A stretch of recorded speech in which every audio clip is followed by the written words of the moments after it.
Welcome food fans, picky eaters, the flavor curious, and everyone in between. Nothing makes good food better than good conversation. And your table is ready. Welcome back to another episode of the Food for Thoughtcast with your hosts, Melissa Reagan and Steven Gonzalez. But you can call them Chef. All right, let's get this episode started.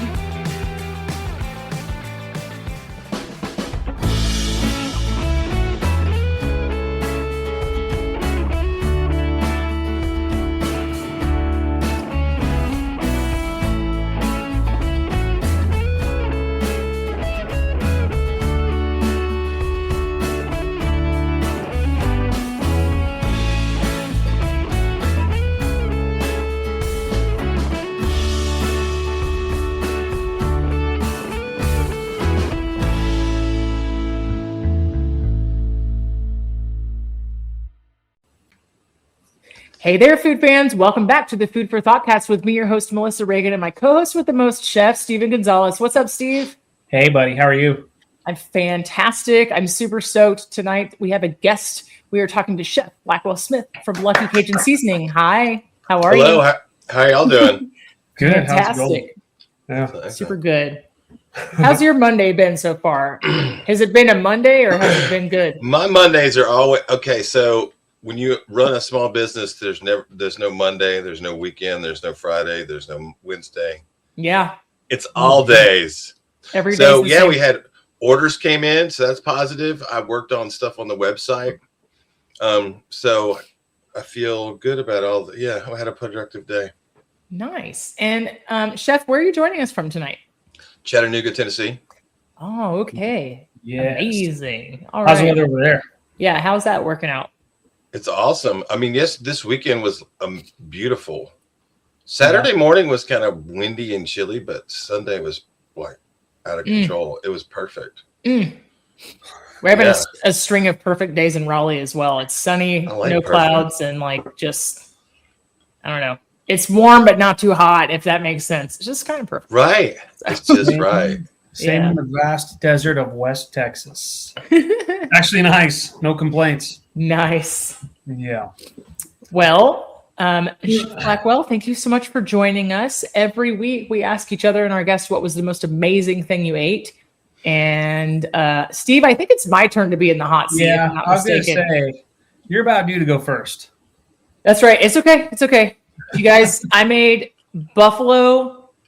Bear with me. It's got a lot of layers. I made buffalo, tuna, mac and cheese, and put a little of that Cajun seasoning in there. Okay. There you go. I put fried eggs on top of it. What? And then I loaded the top like a baked potato. Cheese, sour cream, bacon, green onion, like just stoner meal, but I don't smoke. I was just say, about are you taking gummies or something? I wish it would probably even me out, but no, I just had some stuff and I just want to do this. I don't know, man. It was good. Started with an idea, ended delicious. with a dream. Honestly, I had a packet of buffalo tuna. I'm on this big kick not to buy new groceries. I have to eat everything in the house.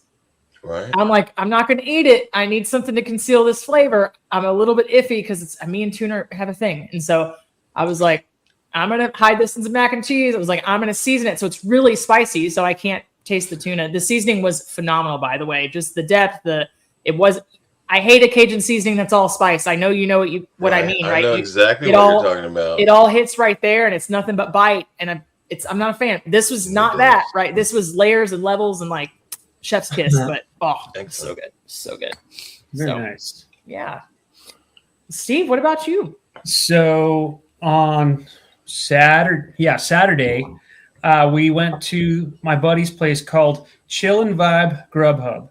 And he has a little bit of everything. So like one of his specials was like chicharrones with guacamole and stuff like that. Of course, we got fried jalapenos. We got wings and we got a like a Philly cheesesteak, but with like, beef and shrimp. So it was like a surf and turf.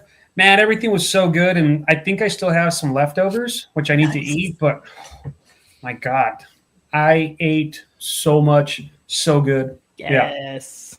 Yeah. Yes. So, simple but delicious. Mm-hmm. Excellent. What about Blackwell, you? what about you? Okay, so I'm going to have to say two things. One was something somebody else made, and one was the one thing I made. Can we do that? Is that Of fair? course. Totally. So there's this guy. So both of these are like farmers market, like markets where we go to and sell related. One on Sunday, I had these little baklava rolls that were coconut filled, like no nuts. Yes, please. And I was going like, you gotta be kidding me, dude. So he's killing me with these baklava rolls. He's gonna give me diabetes, I think. But they're not super sweet. But I was just like, this is freaking awesome.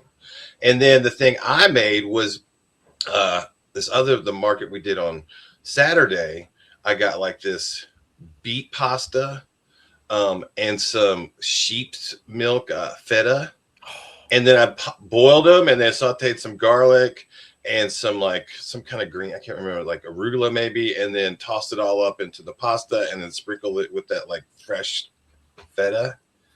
Hell yeah. It was really good.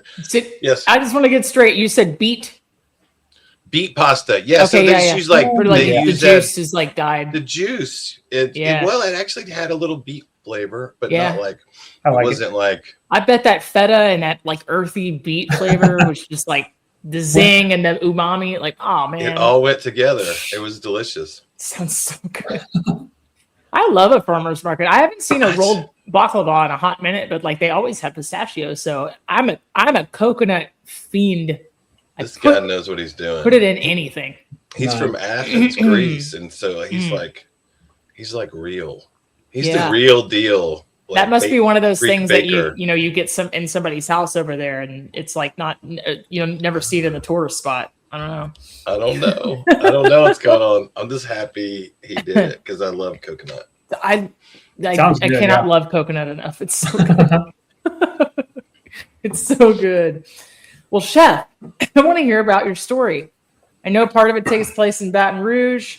I know you sent me a cookbook that's really amazing. I know you got some seasonings, but yeah, I really do. Yeah. I really do. I'm glad y'all like those. Thank you so much. It's so generous. I can't wait to dig into it just a little bit more, but I want to hear your story in your own words. Well, one I want to say, I think it's really important that I send people stuff because if you don't taste it, you're not going to understand how different it is because most of the time people haven't had that type of thing. So I just want to address that because I sent the stuff. But let's go back to cooking and how it started. And so where do we want to start from? Like how I started cooking or like how I fell in love with Cajun food or what happened? Was it your grandma? Who's your culinary heroes? Like okay. Little Blackwell was cooking, like we want to hear it. When I was a little kid, my grandma would make little pieces of dough. Mm-hmm. And I don't think they were like edible dough. I don't think it was like going to be anything. It was just like, here's something for you to play with. And so I think that was where it kind of started. Mm. And then I was growing up, I had like, I don't want to call it like sophisticated taste, but I had more adventurous taste. Like I like things like liver and onions. You bougie. I love it. Right, as a kid, and I liked trying love things. liver and onions as a kid. I was like, hey, and I loved going to like the we used to go to this I don't know what it's called, but it was like a restaurant that it's like a club kind of, and they would have like big buffets with like roasted lamb and mint sauce and like all these crazy like dessert displays. I mean, but it was the 80s. It wasn't like high. It wasn't like high art Chattanooga food. Like it wasn't what's going on. But it was like steak and ale. Yeah. It was fancy salad bar for the moment. Yeah. And I always loved that because I was just like, I can make whatever I want.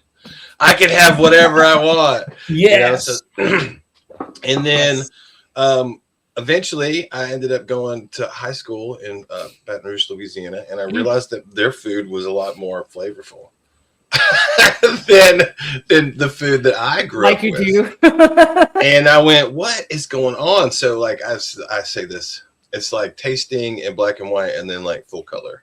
Yeah. And we're just kind of like, everything's kind of dull, kind of flat, and then everything's big and flavorful and layered in ways that I didn't ever think of. Somebody's going to get mad at me about this, but that's how I feel about like when you cross the Mason-Dixon line. Like, I'm offended. I don't know. You can say that. You should say that. That's exactly what you're supposed to say. There's really good food, like in New England. There's really good food in like the Midwest, whatever. You can find it, but like when you're just talking about flavor, is like when you eat food in the South, it's like, like I don't know. I don't know. Depends on where you grew up, I guess. But like, yeah. Please to continue. I'm so sorry.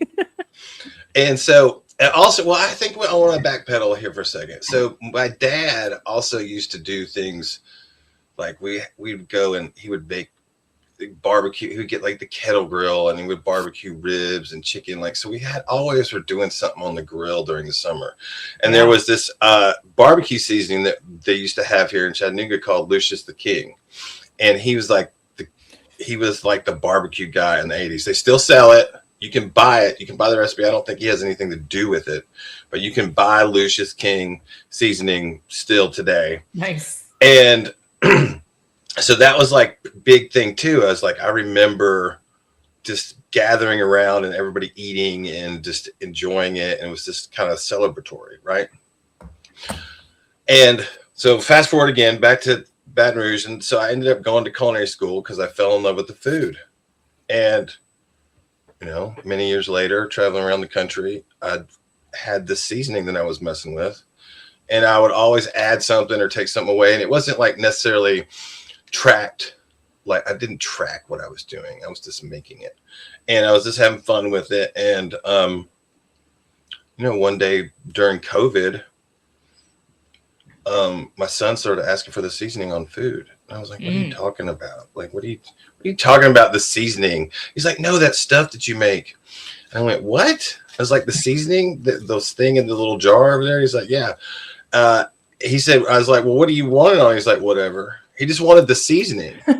And so this struck me as odd. So I was like, well, it looks like we got something here. And so obviously during COVID, everybody's like irritated with their life. And they're like, what the heck am I doing? So I had that moment, and then we started this company. And so the seasoning is a Cajun seasoning, and Lucky Cajun comes from it's a Cajun seasoning. So I don't know. It just kind of came out of like, here's this opportunity. Yeah. Maybe to make lucky. A thing. And so here I am. And so it's like, hey, Lucky Cajun. So it wasn't, it's not like a lot of people think that maybe I'm saying I'm Lucky Cajun. Like, that's not the intention. You were the Lucky Cajun. I know. And I think that was some bad advice from somebody I was working with early on. So it happens. Things happen. You need a little cartoon mascot. He can be the Lucky Cajun. I do have a little guy. I do have a little a guy riding a crawfish with like a horseshoe kind of art thing on some stuff. So that's what I say. He's the Lucky Cajun. Not me. I just made him up. I just made up the seasoning. You got lucky. Yeah, I got lucky. I got lucky with my Cajun seasoning. Love it. True. So it started during COVID. I mean, that's incredible. And so we made the seasoning. And so at first I was kind of gun shy about, I didn't want to get into making it. I didn't want to get into the process of being the person that produced it. I didn't want to, I don't know. I wasn't in a place in my head where I was like, okay, I can manage all this stuff. I wasn't there. And sending it out to multiple places, like 5 or 6 different places, trying to get people to make it right. What I realized is that the fresh ground nature of what we did was the thing that made it good. There was no other way to recreate it but me making it. Yeah. There wasn't another way. And they wouldn't even, it wasn't even like, they didn't even touch it. And I was just going like, what? Like, why? And then it just kind of all occurred to me. I was like, I just need to do it. I just need to be the person that does it. And so we just figured it out, and we got a website that's poorly named. And then here we are. So here we are a few years later down the road, and we're trying to get like traction on the interwebs. And so we're reaching out to people like y'all to like sit and talk about food and have, 100%. have that conversation with other people. We like food. Yeah. Just I like food. Yeah. It's all right. This is how it happens though, man. Like this is how you build that, that following.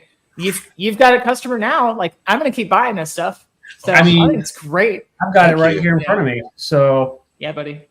Wait, why is it blurring? There we go. So it's because you got your filter. I don't know. Yeah, I know. Camera's filtered. I mean, I used the Blackbeard smoke on some ribs, and holy cow! I mean, out of this world. And of course, I did you wrap it around the pineapple and all that, and my rack was too short because it didn't go. But regardless, at the end result, out of this world, phenomenal. So.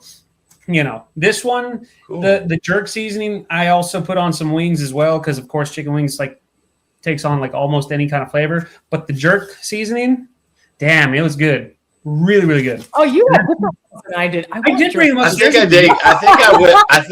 I thought about it. I was like, Texas is going to get different than. Than the other, than you said, Raleigh. You're going to get different ones because it just made sense. I respect that. Tomorrow we'll do Taco Tuesday. Yes, I brought every single seasoning. I also have them. Oh my god, we gotta stop doing filters, man. I know, but the background looks so cool. Yeah, it kind of won't do it. I won't do it. I turn it off. Well, I mean, we could talk about what this about that. Why fresh ground is better if you want to. I really like the subject. I do want to hear about it, actually. I really like the subject because, frankly, there's literally nobody else doing this. It's kind of like I stumbled across this $1 million idea and didn't even realize I was doing it. And so in the food industry, the easiest way there's no way to guarantee freshness of when your spices were ground because it's just the nature of getting product to the market. So I'm not faulting anybody for creating a business or being in the business of doing that. What I'm saying is that given the modern state of technology, I can make a website, I can ship things easily, I can do it my way. I don't have to do it the way they did it. I don't have to do it a way where you get it the year you find it the year is expired. That date doesn't matter. Yeah. That date is irrelevant because seasoning is never going to go bad. It's never going to go bad in the way that it's going to make you sick. Yeah. It's not going to be harmful to your health. Is it going to be harmful to your taste buds? Possibly. Is it going to taste like anything? Maybe, maybe not. It just depends. So, what we realized was that the date it's ground is the most important date, or at least it is for us. Why is that? Because we flipped it. We flipped the script. We're just doing it backwards. And so it's just interesting because a lot of people, I want to go back to what we were talking about, sending you the product. If I would just said it was better, you may or may not have believed me, but experiencing it, you get it. It's a clear difference. It's a clear when this is better than what you generally are going to get at the store. Yeah. Gotcha. Yeah. I hear that. Hey, look, I'm not going to lie. I'm the person that I have cinnamon in my cabinet. That's probably 2 years old. Right. Look, I just use more. About this too. I just use more. We can talk about this. We can totally talk about this. There's this. We get stuck. We're stuck in this idea that it hasn't gone bad for some reason because it doesn't show signs. Oh, of course. A piece of chicken or a tomato or a piece of bread. Even as a chef, right? I have a pepper mill. I have a little salt cellar, right? I have the foo-foo things that I like, the things that I appreciate. I also have the black square can of the ground pepper because that pepper tastes better on potato salad. I don't make the rules. It's the texture. Right. Fried eggs and potato salad, tastes better. And then everything else I like fresh grind. I don't know. I don't know. It's just there's no right or wrong. That's what I'm trying. I want to like. Mm-hmm. I don't want to. Yeah. I don't want to. I don't not here to like shame anybody for anybody's taste. Totally. Like that is not my goal. My goal is to like just share that share something. We're here. Of course, we can do this. You can do it a different way. Well, Chef, I'm going to tell you right now that I'm going to turn my filter off so that the camera can pick up the. Are you going to show us the cans of McCormick and the spices? No. But I just want everybody to see, like, me and lemon pepper have a really complicated history. When lemon pepper came out in the 90s, my grandmother discovered it, and all of a sudden we had lemon pepper everything. And, you know, lemon pepper is, like, really good on, like, catfish and pork loin and chicken. But, like, we would have, like, lemon pepper couscous. Like, there was just no limit. To like, there's no limit. She was like, she was like, this is the shit, right? Like there was Lowry's, there was Tony's, there was a Cavender's. There was some things on heavy rotation in the house. Well, I want everybody to know that on Sunday night I made pasta salad with this Lucky Lemon Dilly Pepper. It was incredible. So it's half gone now, but it was beautiful. I don't like a mayonnaise-y pasta salad, so I go half cream cheese, half Italian dressing, and whisk it. I did this seasoning. I diced up an English cucumber, and I did a can of Fiesta corn. Very like nothing really, fancy about this. I was feeding a crowd, and it crushed. I done fought for leftovers. I got like this much out of 2 9x13 pans. You had to fight them? Did you have to push them off? Be like, I'm going to go fill this bowl back up? I got one and then not bring it back? Yeah, I got one tiny Tupperware to take home out of 2 9x13 pans. Well, you can make it again. Oh, I'm going to make it again. Intend to, but now I have to share the recipe. Share the recipe on when on the description of the video. Yeah, 100%. Or the blog, excuse me. Yeah, absolutely. Now I have to keep buying it to keep me in the pasta salad to which I am accustomed now. So it was so good. I'm telling you, you won me over with that one. And then the Black Label on wings was phenomenal. I had air fried some wings and some potato wedges. Had it on both. So good. And I'm a sauce girl. Like I'm not a dry rub wing girl. So I was like, I'm gonna give this a shot. Done. Sold. You can put sauce on it too. You can put that as your base and like glaze it or something for sure. Yeah, so good, so good. Would it be blasphemy if I told you that I kind of wanted hoisin with it? I'm weird. You kind of want a what? I wanted hoisin with it. Like once again, there's no wrong thing. So like, I'm the scapegoat for weird things. I went into making a few of our blends. Like one is the jerk. I made that because I love jerk chicken. Like that's one of my favorite.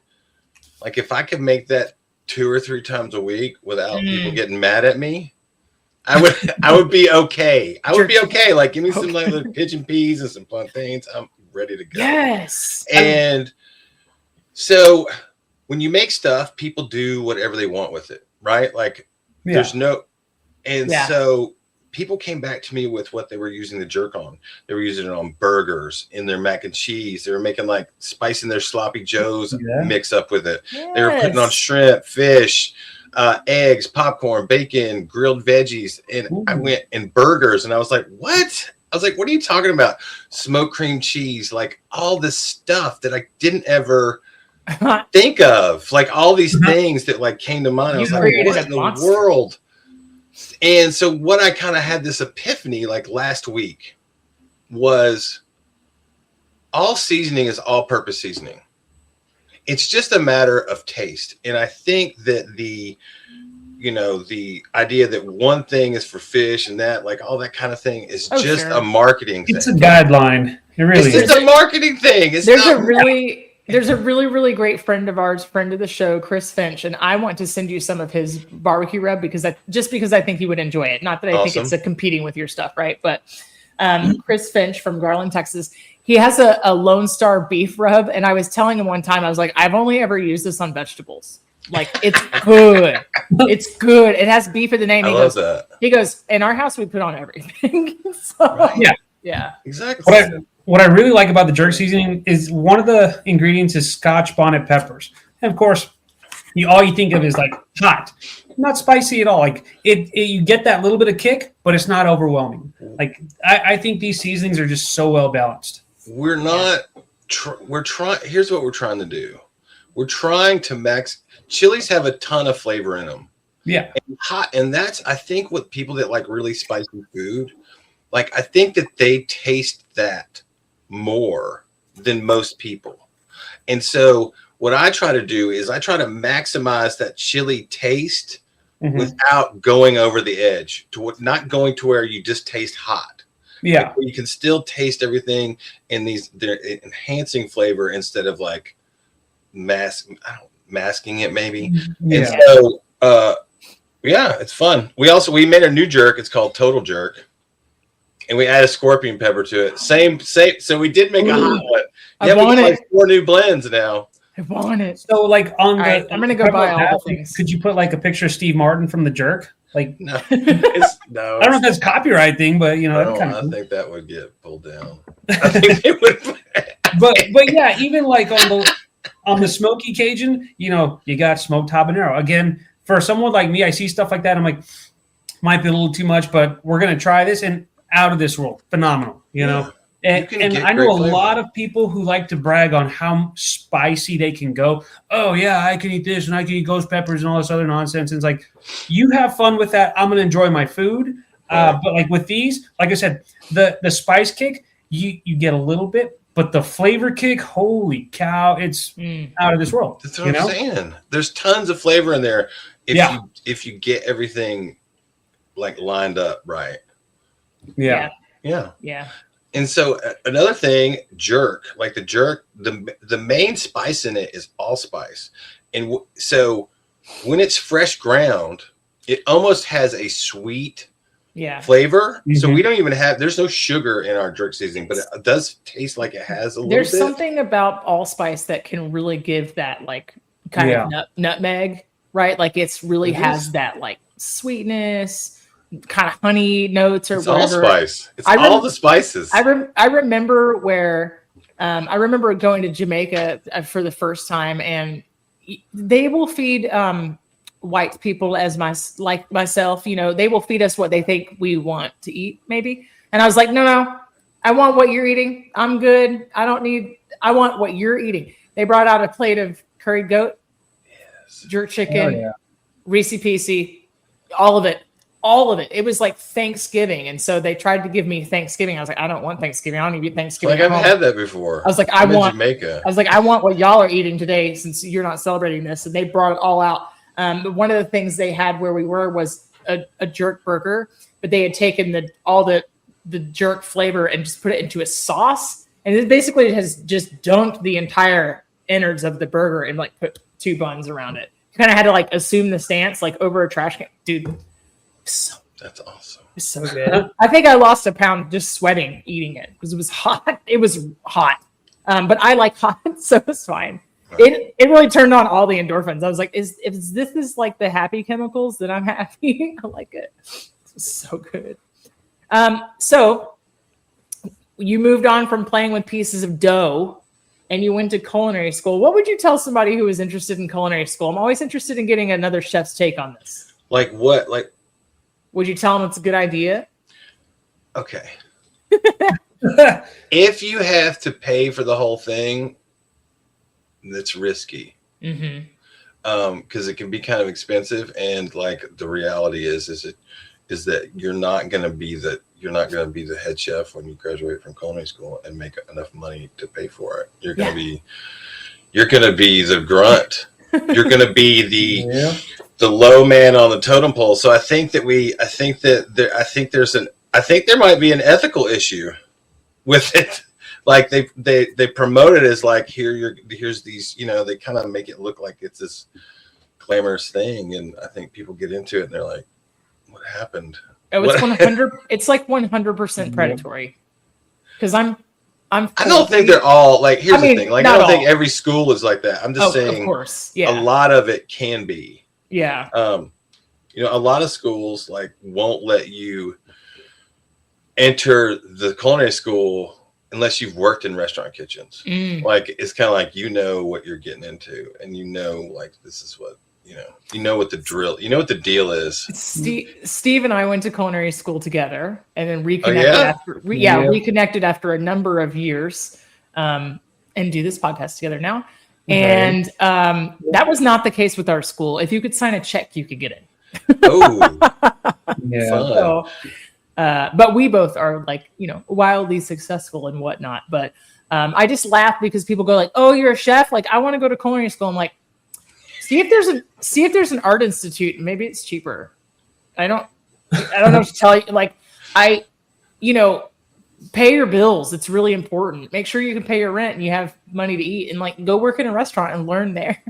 See if you can learn there. See if you actually It's way better learning. Yeah, see if you actually like it first, because if you don't, you're just gonna be miserable paying off a loan. Like, stuck in this field where you're like, what in the world am I because doing? you have to be a little bit cracked and really love this work to do it. I got burnt out. Mm-hmm. I had to You got the itis. exit, and I was just like, I'm done. Like, I couldn't deal with the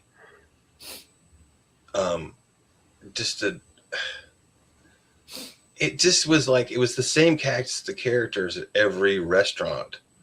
And I was like, I don't want to talk to these people anymore. Mm-hmm. I don't want to hear the stupid stories anymore. Like I just couldn't do it. I get it. And so, I stopped doing restaurants. It was over. The one that always got me was everyone that said, I went to culinary school, I'm a chef. It took me a long time to say something along those lines. And even then, like, I don't call myself chef. I mean, I do for some of my social media stuff, but like, even then it's still kind of like, it weirds me out from time to time. Yeah. And the only reason why I'm like that is because I went to, I worked with, you work with the, like you were saying, a cast of characters over the years, and you always get that one who's like, man, I'll outcook you. And it's like, man, your food sucks. Like, you should not call yourself chef. You should go back to culinary school or something, like, come on. That's the one that always gets me. You should get an update. You should update your palate. I think that I also think that, like, if you don't have a good palate, you're never going to be a great cook.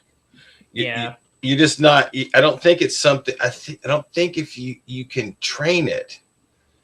It's either you.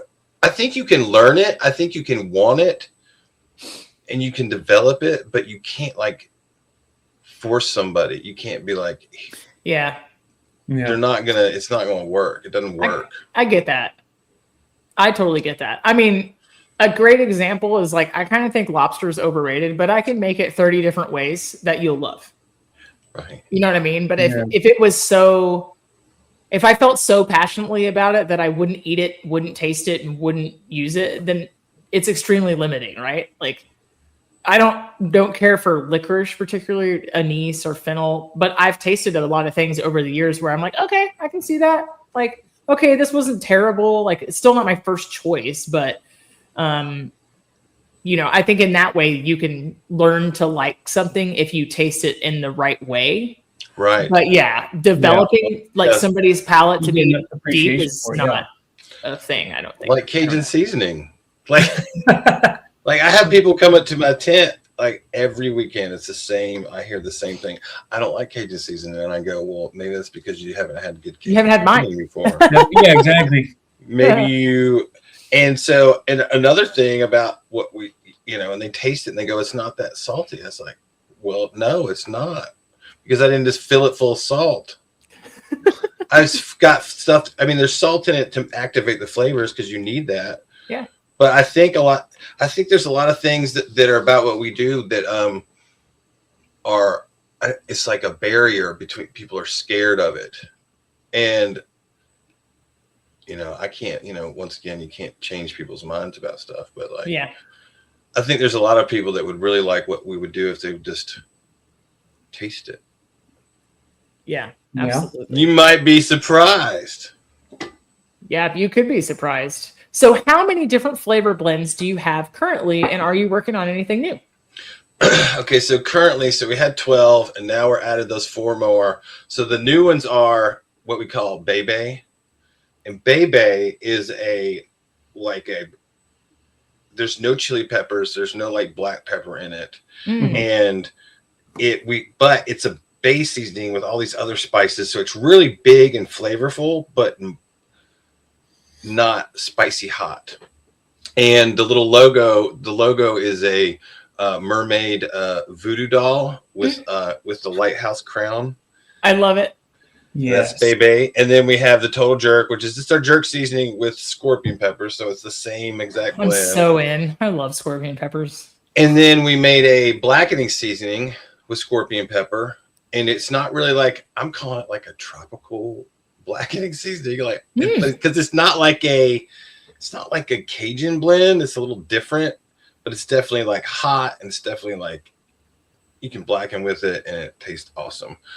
And then the other thing we have is called Muay Thai. And Muay Thai is like a Thai all-purpose seasoning that you can turn into like a yellow curry. So it's got turmeric, galangal, Thai basil, lemongrass, white pepper, thyme, Thai red chili. So it's got all like the classic. It's all like it smells like a Thai restaurant when you like it.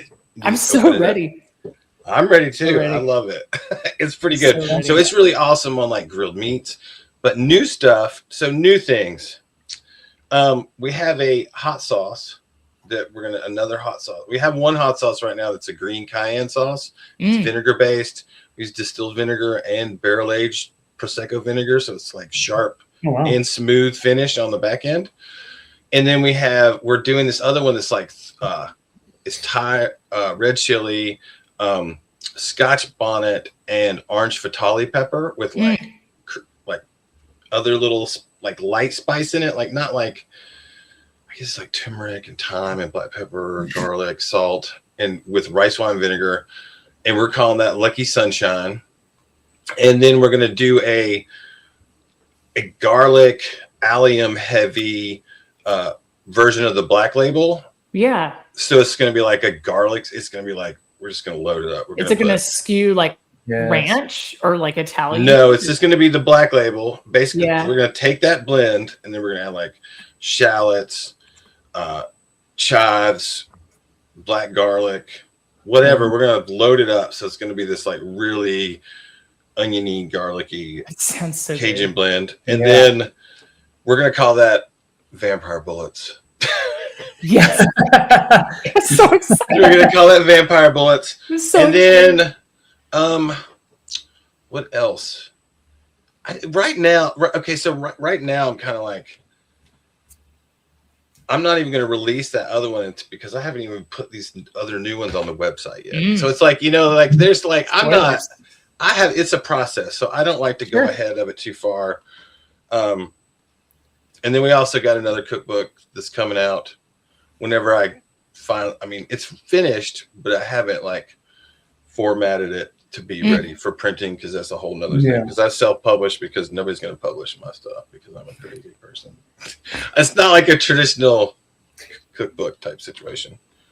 Speaking of which, I was going through it, and I like how you address like, hey, there's no pretty pictures to make you feel like you can't cook. Like it says it right on the back. Like those food photos are generally inedible anyways. That's which is funny because like when I did my cookbook, like I took like everything was edible because of course it was like me and a buddy. Like I was living in an apartment at the time, so we like ate everything that was put up. Like we didn't do like the fancy food pictures where you put like hairspray on stuff to make it look shiny and whatnot. Like it was what it was, And I just got lucky that my buddy knew how to take good pictures and make it look good, You can. You don't have to do it like that. It's just they're right. Obviously, people make beautiful food. Obviously, that's a thing.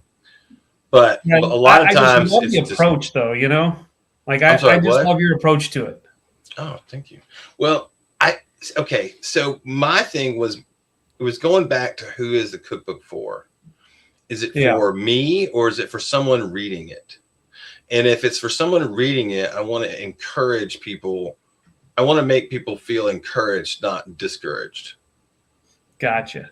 Yeah. Because I think people have hang-ups with learning how to cook. Yeah. Yeah. For whatever reason.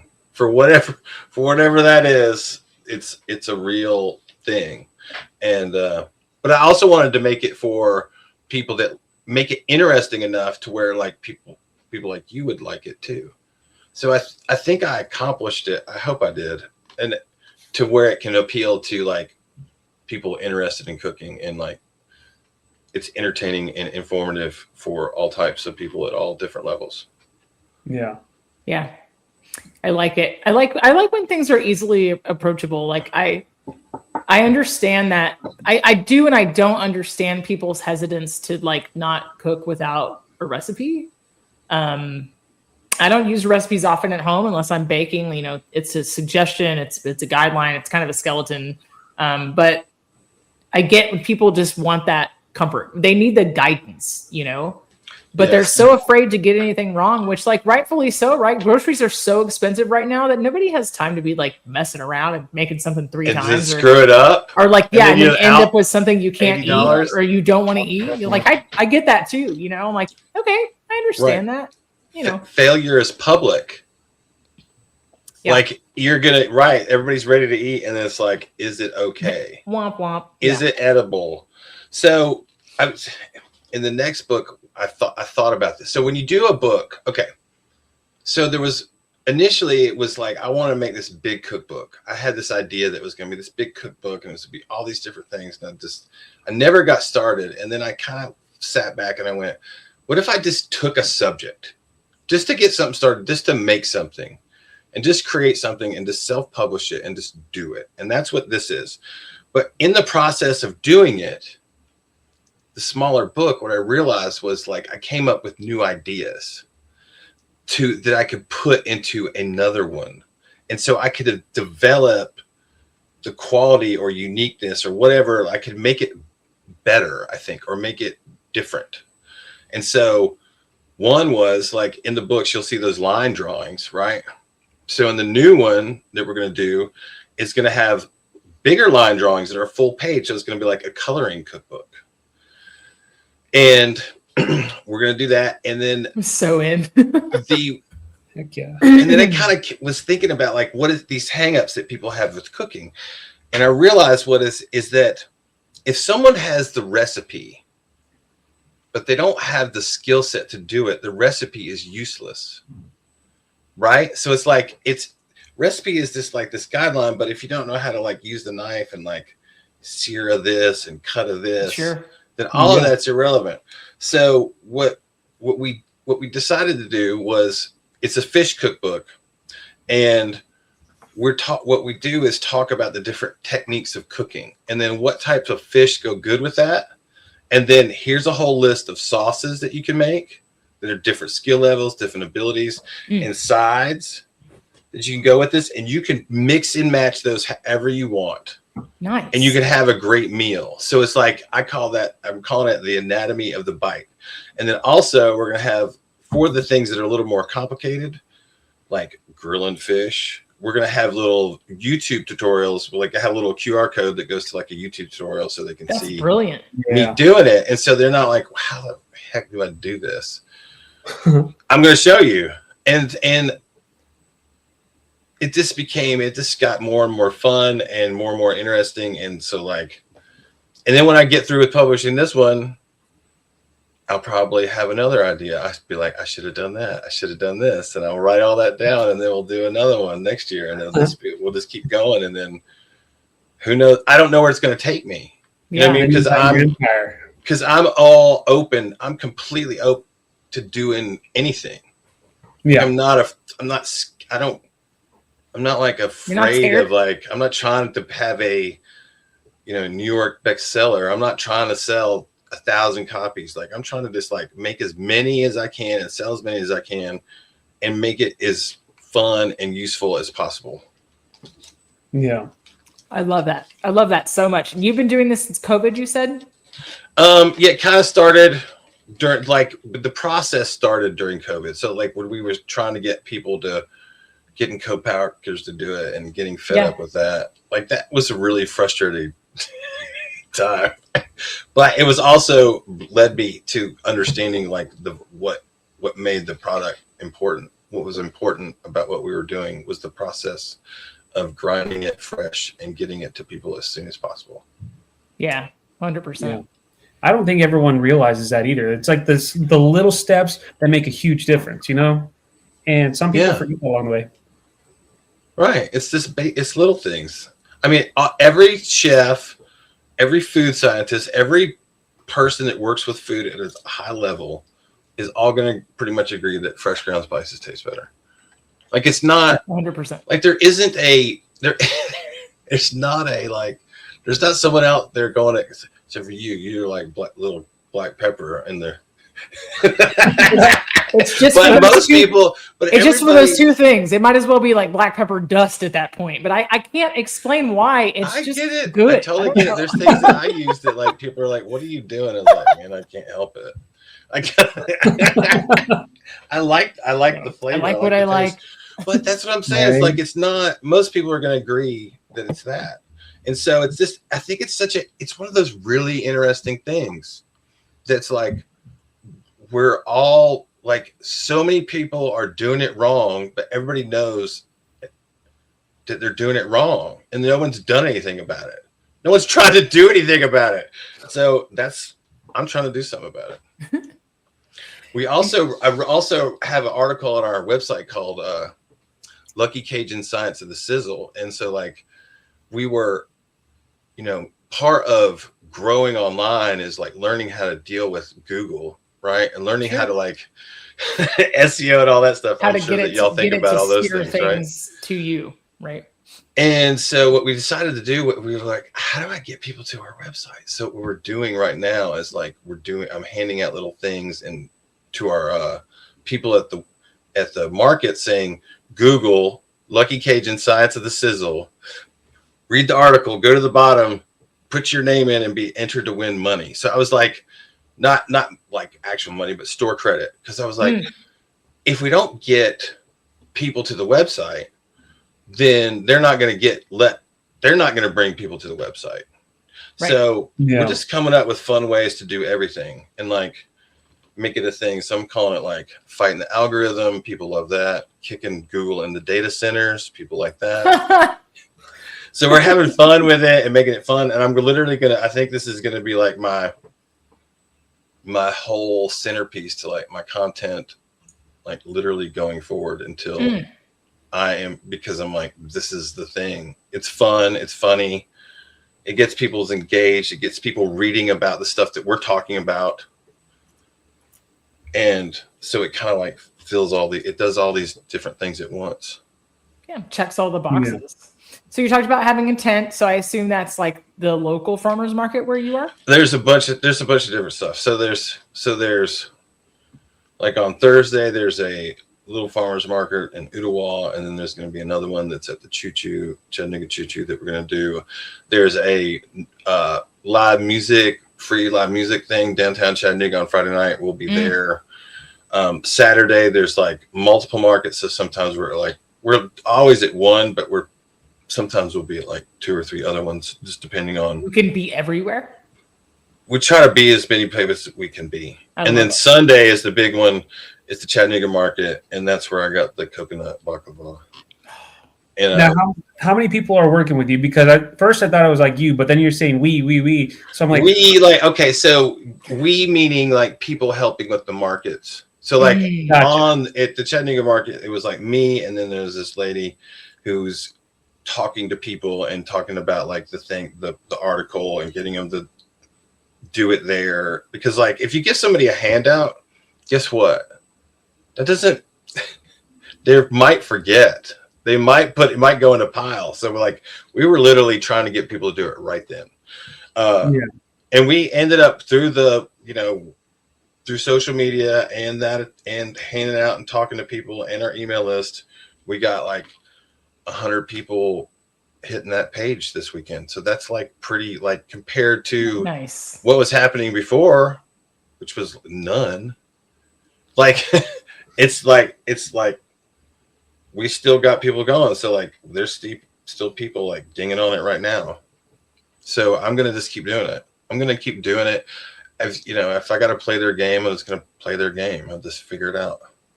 I love it. Whatever it is, I intend to win at some level. I don't know like what the level is. I don't know where this is all going to take me, but I am not giving up on what we're doing. I'm not. There's this is it. There is no other. That's what it takes. This is Plan Z, and this is Pan Z. There is no other plan. This is the one. Here we are. We're at the end of the road. Like, this is it. There's no other option. Burn the bridges.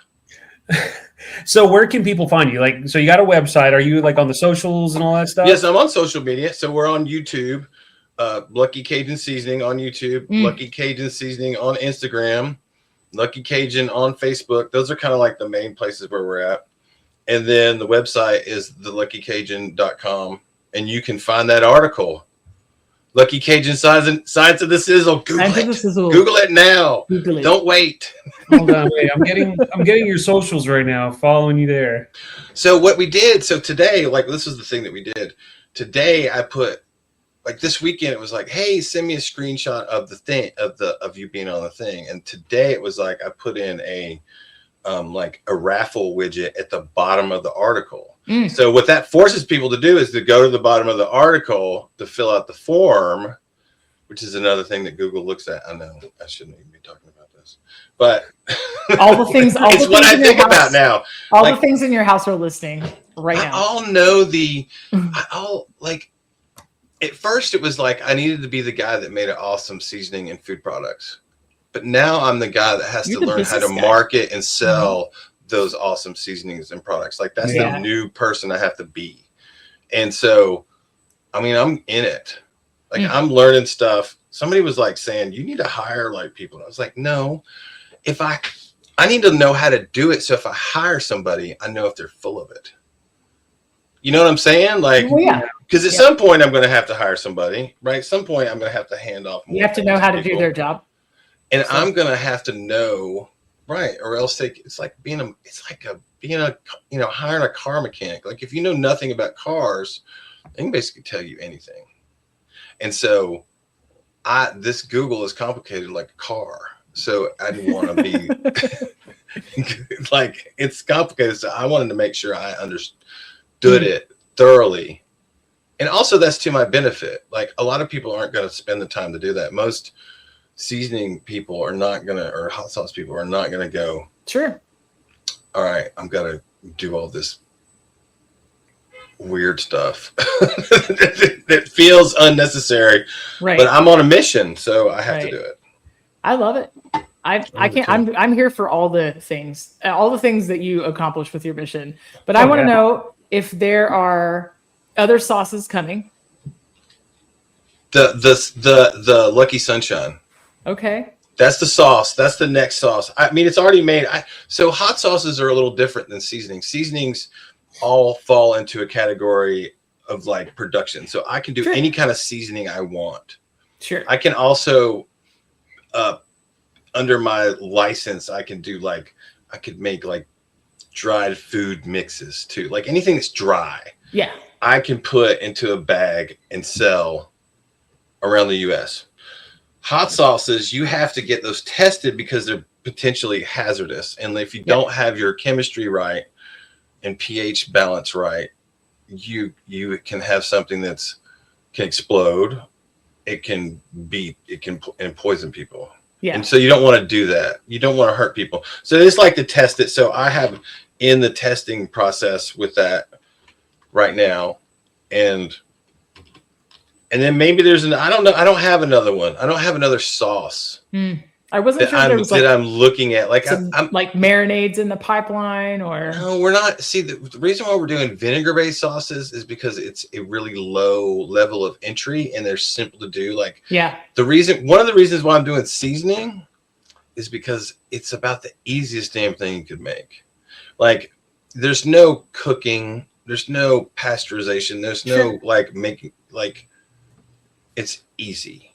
And that was also one of the reasons why we did it, because I was like, I just can't do a food thing that's complicated and hard. I'll kill myself or I'll kill somebody else. Yeah. I was like, I can't do it. Don't do that, you know.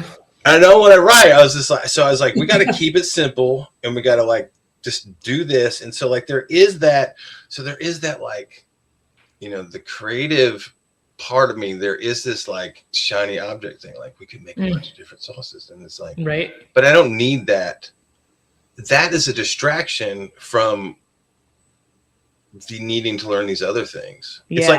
It's like that's the easy way out. Like, another sauce isn't going to help me figure out Google. Right. Another sauce isn't going to like make 10,000 people come to my website. Yeah. I mean, maybe if somebody, like if some, big influencer picked it up and was like, oh my God, I love this. Maybe that would happen, but they would have done it with any of the sauces. They would have, you know what I mean? Like, right. It's not a new one that's going to make that happen. So, well, and then I wonder, are there any like sweet seasoning blends coming? Yes, there is. So there's one that's when we released that book during the holiday season, it was called A Lucky 5 Spice. So it was allspice, cinnamon, clove, ginger, and a little bit of chipotle ground up. And so that we'll probably re-release that. I want that in brownies. It's awesome in brownies. That's what I want. It's awesome. And like, even if it's sprinkled on top of like vanilla ice cream. Or like just like in a blondie with like a lot of butter in it. Like, yeah, do that. Let's do that. Let's do that. Let's come back and have an episode where we do the sweet things with the seasoning. Yeah, totally. I think I'm in the mood for sweet stuff today. I don't know why. Because it's good. It's good. Because it's delicious. Good. So I saw this. I can't remember where I saw it, but it's like a Ina Garden thing. Sure. And it's like somewhere between a chocolate pudding and a brownie, and a scoopable brownie thing. Yeah. I'm like, oh my gosh. I was like, that's like perfect. That's like I think it's Norwegian or Scandinavian, this cake, but they had been calling it like a dunkable brownie or like a spoonable brownie or something like that. But I think it has to do, it's kind of like flourless chocolate cake, but without the ganache component. But it's got flour in it though. Yeah, but I mean like the texture. But I mean like, well, I'll put my spoon in it. Yeah, but it has like that shell on top and is kind of like gooey in the middle. And I think it has to do with, whatever is in it. But I've seen it on make it right now. Social media. Yeah. I'm going to do it right now. I've seen it on social media. And, it looks amazing. I know. It looks fun. Yeah. All I know is that tomorrow's Taco Tuesday, and I have this seasoning of Taco Tuesday that's going to be used even more tomorrow. And so I will be doing it. But I will also tag you on my YouTube channel as well. So that do it. Yeah. And I'll come in like cheer you on. I'm not that technologically advanced in YouTube. All I know is you make a YouTube video, you tag people, and I'm figuring that one out as I go. And people, for some reason, are watching my videos. So that's awesome. Yeah, that's I'll give it a couple thumbs up. Yeah, people listen to this. People don't watch my videos, man. Like, it's funny because my friends make fun of me. They're like, "Hey, welcome back to the kitchen." Thumbs up and all sorts of stuff. And it's like, I don't know. I'm not very gimmicky, but I know how to make some decent food. So I'm excited to use this seasoning. I really am. Cool. It's decent. Your food is decent. Oh, yeah. No, what? It's edible. That's what's most important. It's edible. Don't sell yourself short. It's edible. Edible's a really good place to start, though. I think I'm finally getting to the point where I can like talk trash back to people who give me negative comments. I'm just like, you know what? Yeah. Negative comments are an indicator that you're doing something right. Yeah. Because there's people out there that just want to. They don't even really have an opinion. Their opinion is just be negative about what you're doing. It's not even relevant. Right. It's like that. I don't think it has anything to do with you. Yeah. It's just you were there. You had views. You had people commenting. They don't like it. They're mad. They don't want you to have success. They don't want you to be happy because they're not happy and they don't have success. Someone put, let's see. So I did like a sous vide chicken wings, and of course with chicken wings, what is the number one condiment dipping sauce to go with chicken wings? Ketchup. I'm just kidding.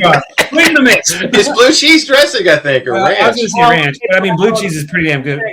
Podcast, but that's it. But someone was like, anyone that suggests eating wings with ranch dressing has no credibility. I'm like, This is my channel. I'm going to do whatever the hell I want. I'm sorry that you eat boring wings. And so I told that to a coworker. Really? And he goes, fun fact, ranch dressing is the #1 condiment to go with wings in the country. And I'm like, damn, I wish I would have thought of that. But I'm finally getting to the point where it's just like, I don't need your bullshit. Like, or you can just say thank you for your feedback. Thank you for your input. Thank you for the feedback. Negative. I love your chicken wing. What did he put on it? I mean, so that's what I'm saying. Yeah. What was the thing that they suggested?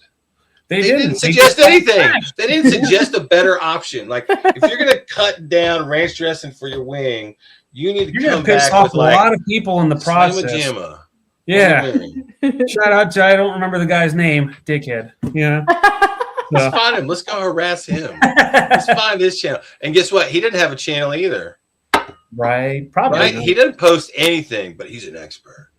Yeah. Totally. Whatever. But I have to tell you.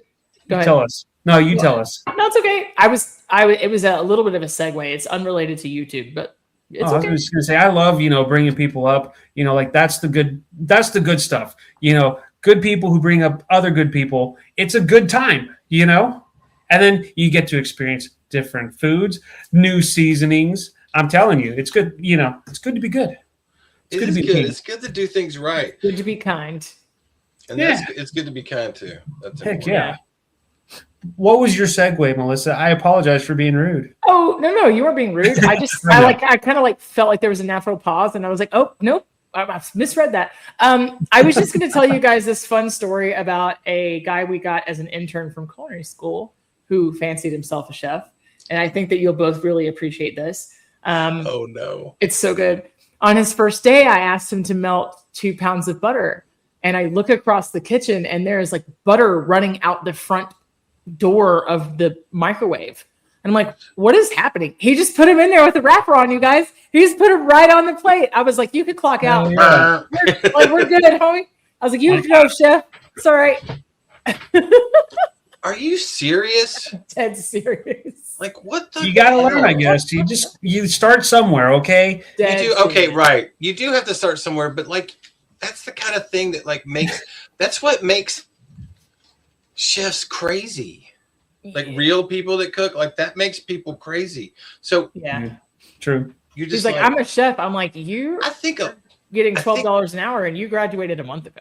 Like, no. Yeah. It's like my famous fish and chip story, Melissa's heard this a million times, but when I was in hotel restaurants, I worked with the guy who was like, I'll cook all y'all. And when it came to fish and chips, he got frozen fish, put it straight into the fryer without any kind of seasoning, batter, frozen. And then he puts like potato chips with it. And it's like, chips. Bro, this is why Actual I don't know. I don't know nothing. Don't know nothing. All I can do is learn and be better. Man, this is hurting my brain. Yeah. This is what I'm talking about. I couldn't do it. I couldn't do it anymore. I was going to hurt somebody. I probably wasn't going to hurt somebody, but I was definitely just like, I can't. You just over it. There just comes a point. We had this other gal.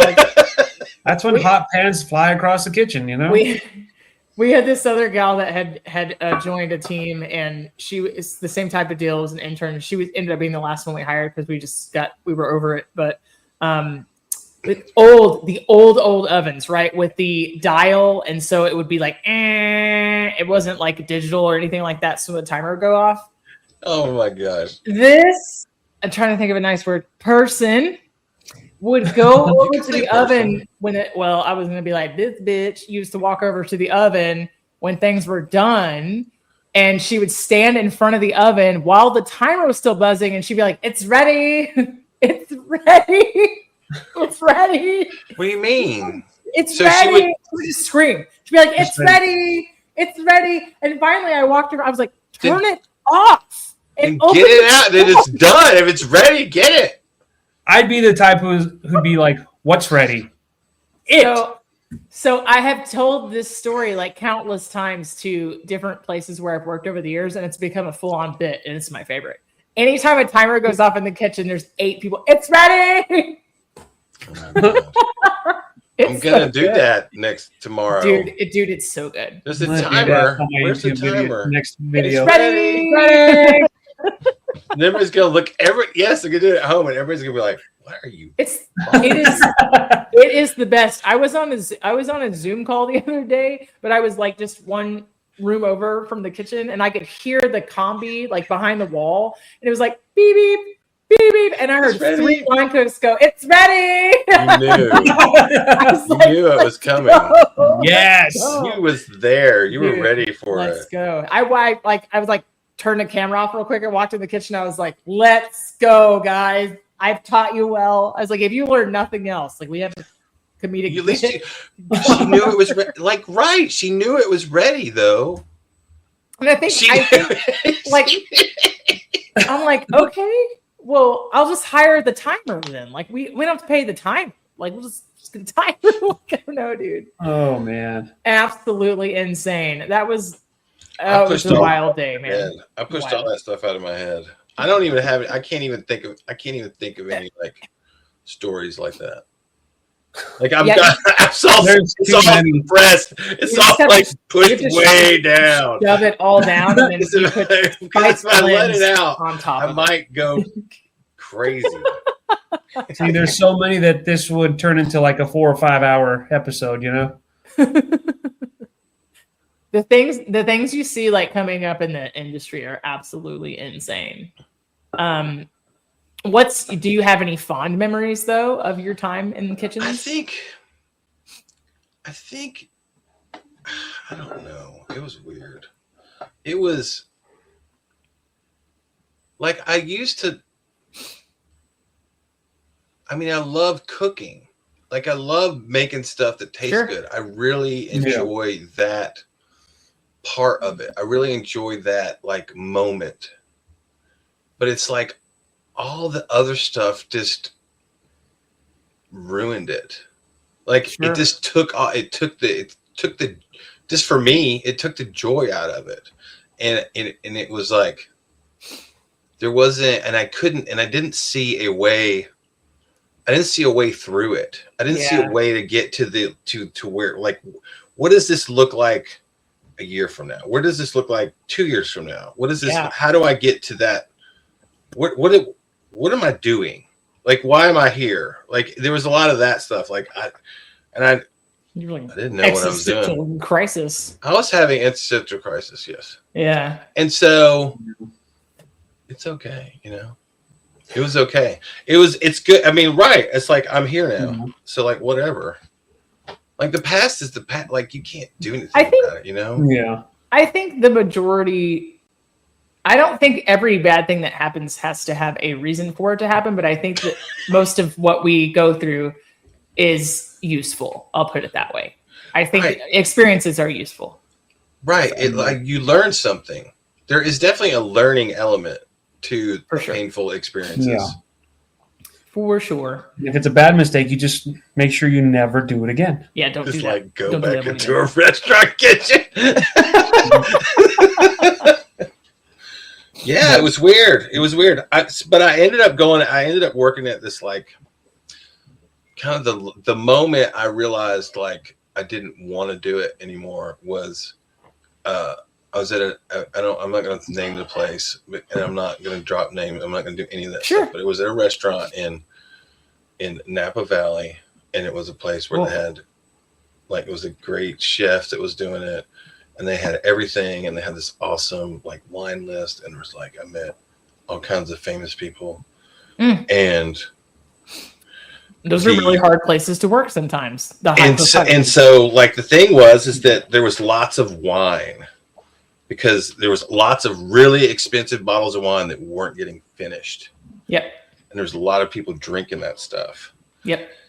And it was just like, I was just sitting there going like, and that's like, when I talk about the same cast of characters everywhere, it was like, what the heck, man? Like, this was like, I was hoping for something more professional. I was hoping for something more like, together, and it was still just like, let's get drunk.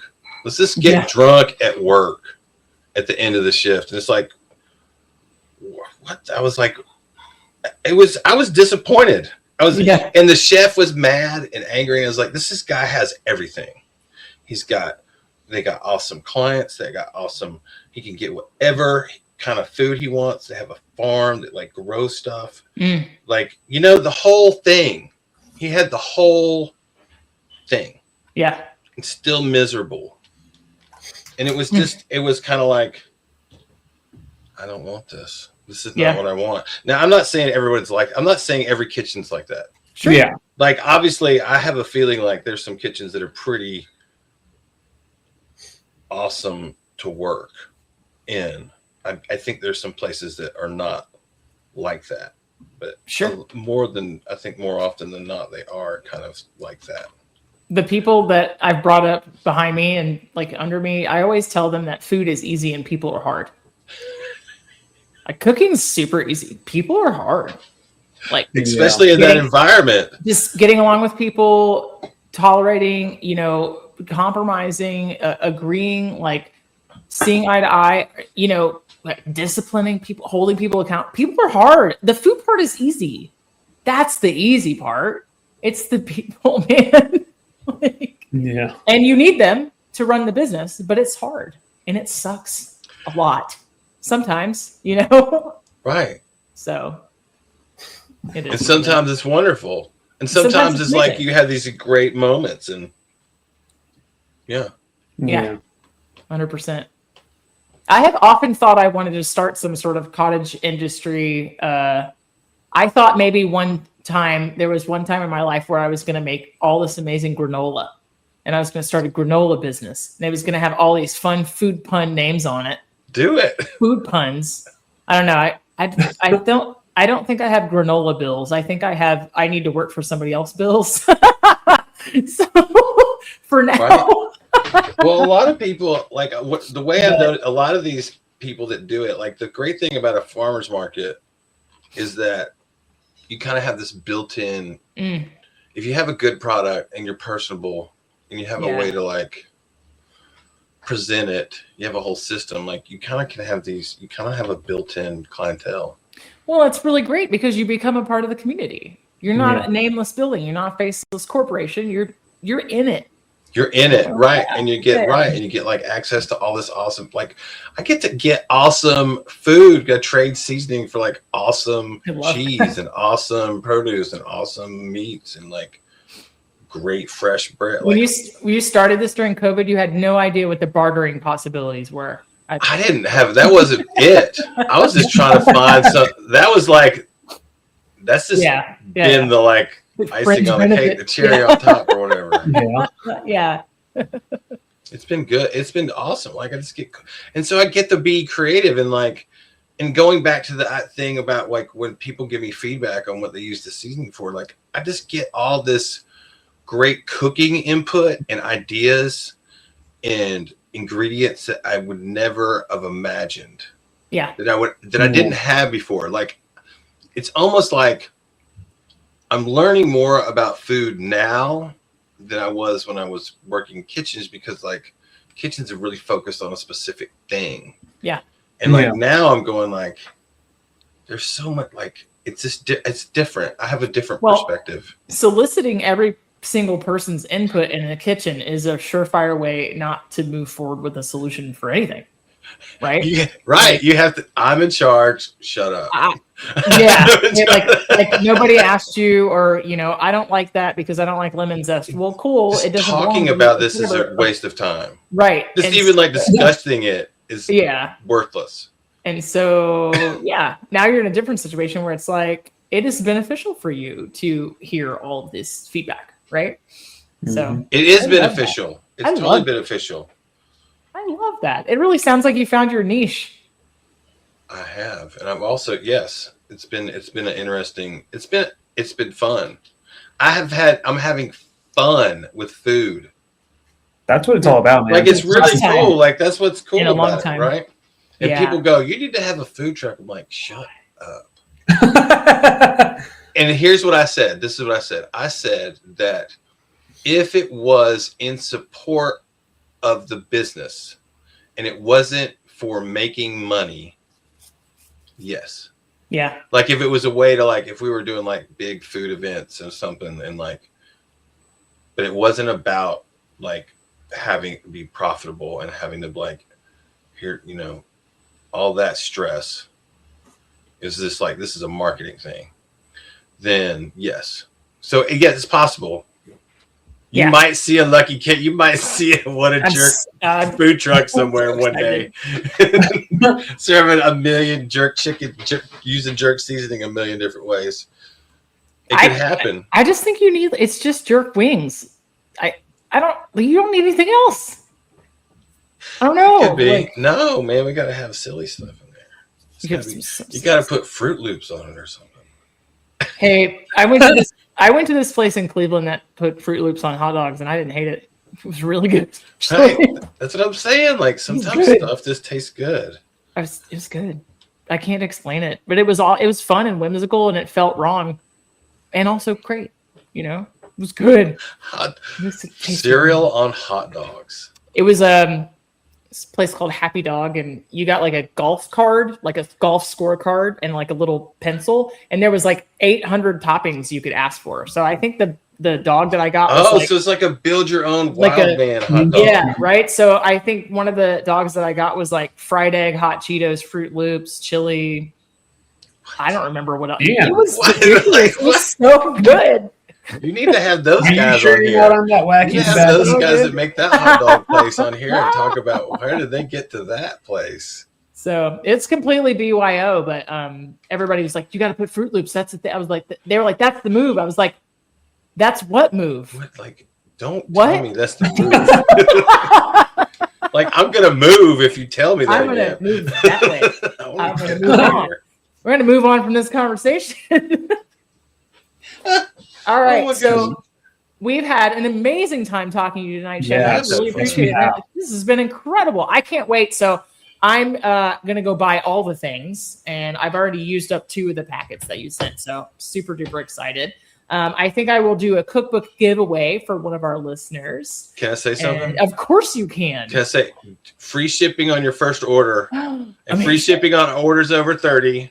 And then if you get the bestsellers bundle, you get $10 off of it your first order. Oh, okay. So those are like encouraging you to go. And the bestseller bundle is saving people. Is Greek Out, the Black Label, Taco Tuesday, and Bulgasari. Yeah. And you kind of get a bunch of different flavors in that. Sign me up. Sign me up. I've been in the mood for gyros, so I'm on it. Let's do it. Let's do it. All right, so on the website, where do I find the article? Where's the link to the article? Search. So just Google it. Just Google Lucky Cajun Science of the Sizzle, and we're just talking about. We're kind of getting a little angry about it. I'm getting to the point where I'm angry about this. Like, I don't have millions of dollars to control the flow of traffic on Google to here's what the quality is about, seasoning thing is about. Like, that's not me. So I'm counting on people that care about food and care about taste to realize that, like, just them searching that and just them reading that, like, helps not only me, it also helps them because they learn something. It also helps people that need to find something like what we have that doesn't have any sugar, it doesn't have any gluten, it doesn't have any corn, it doesn't have any soy, it doesn't have any titanium dioxide, all that stuff. And I really appreciate how natural it is. I'm not like a label stickler.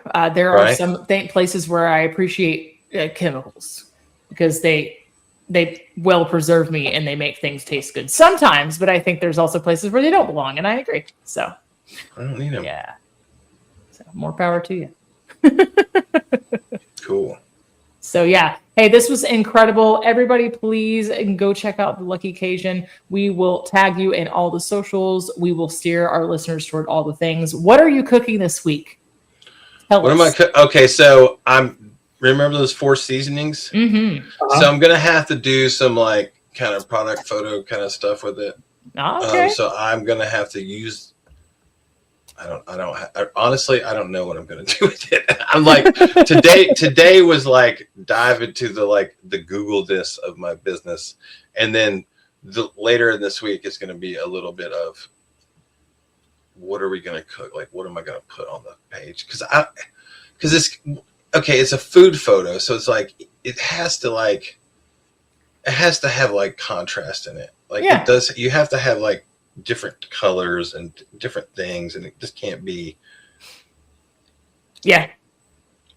It just doesn't work. Yeah. Yeah. You have to have some stuff in this situation. So I just need to sit and like mess with it. All right. Well, I don't know what I'm gonna do. I really don't know what I'm gonna do. Well, I best know of I'll eat luck some with that. eggs. I'll eat some eggs and potatoes and toast. I love that. That's like Okay. that's like my favorite dish.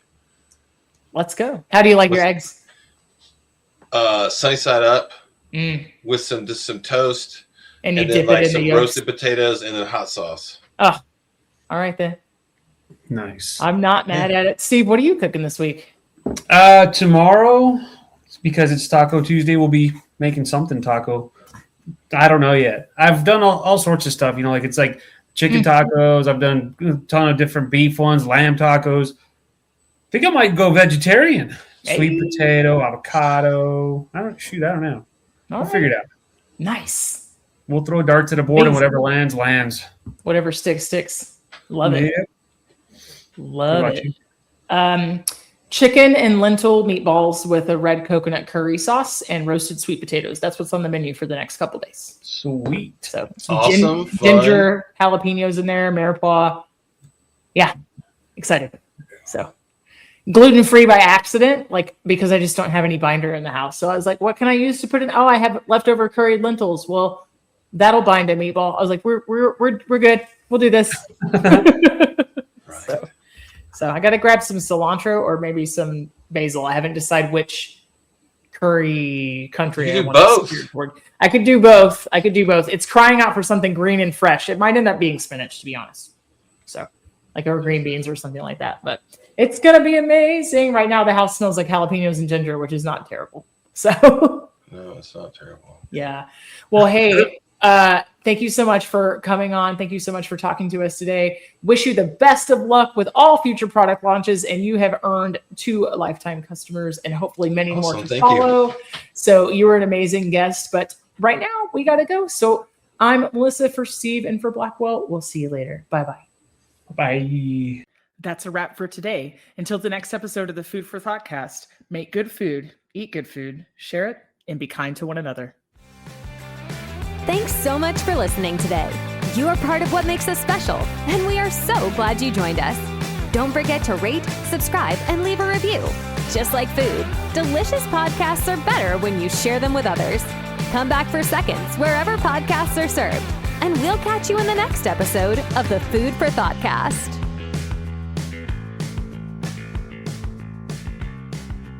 You can find us on Facebook and Instagram at the Food for Thoughtcast or at www.foodforthoughtcast.com, where you can link to all podcast players, or you can send us an email at foodforthoughtcmc@gmail.com.